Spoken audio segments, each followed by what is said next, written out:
what's going through your temples right now on the verge of playing for the right to go to the Super Bowl?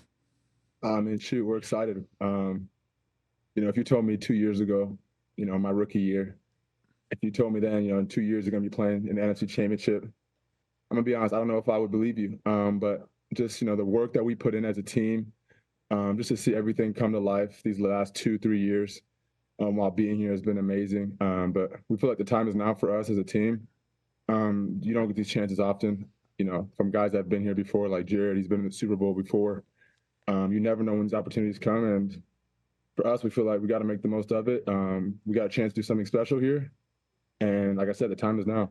And so what was it like when you first arrived with the team? Yeah, it was just, a lot of the same guys. Obviously, me, Jared, Coach Campbell, Coach L, our receiver coach, my whole draft class, a bunch of guys that, are still here on this team right now.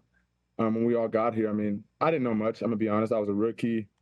I just wanted to try to get on the field, make plays, help this team win in any way that I can. We didn't win early on. Shoot, we were like 10-1, I think, at one point before we got the first win my rookie year. But we stuck with it. We listened to Coach. He always told us, man, there's the right guys are in this room. We don't need to look nowhere else. Obviously, we got other draft picks, in the upcoming years, some free agent guys, but a lot of the nucleus is still here. And we feel like we were built for this. We've been through hard times. We know what the other side looks like, and we don't want to go back. So we want to keep doing what we're doing. Did you see Dan Campbell's introductory press conference? Were you paying attention to it in your pre-draft at all? I really wasn't. When I got drafted, actually, some of my friends and people, fans were telling me about it.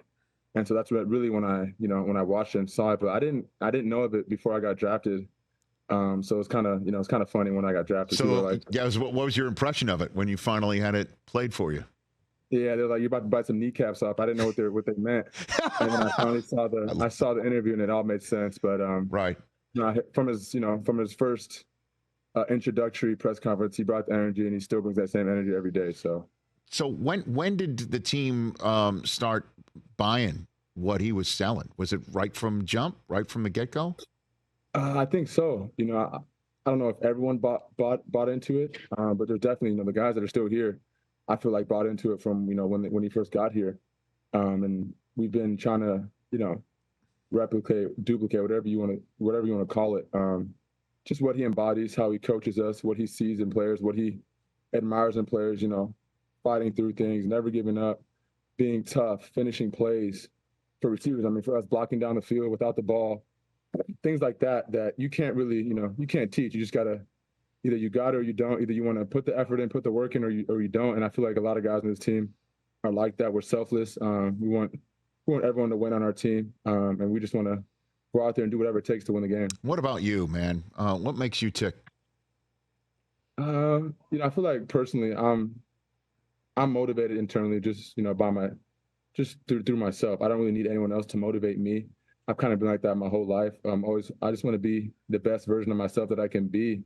And for me, going into every year, I always want to be better than I was the year before. So, going into my second year, I wanted to be better than I was my rookie year. And then going into this year, I want to be a better player, better leader, whatever that entails. I want to be a better person, better everything.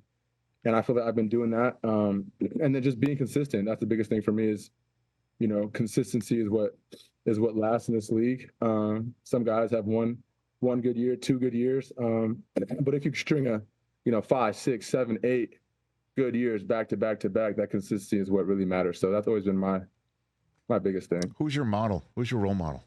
Who's been that for you? I would say growing up, my role model was definitely my dad.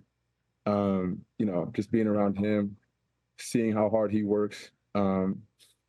He was basically my trainer when I was, playing sports. But then when we were done playing sports, he was my father. Loving father like every other father. But just being able to see him, go to work, how he was, tough on us, him telling me stories when he was younger, the things he did, he came from a tough background. So for him to make it out of where he came from, I just really admired that. And so I would definitely say that my father. And what about football-wise? Who did you emulate growing up saying, I want to be like that guy, Amon-Ra St? Yeah, I watched a lot of different guys growing up. I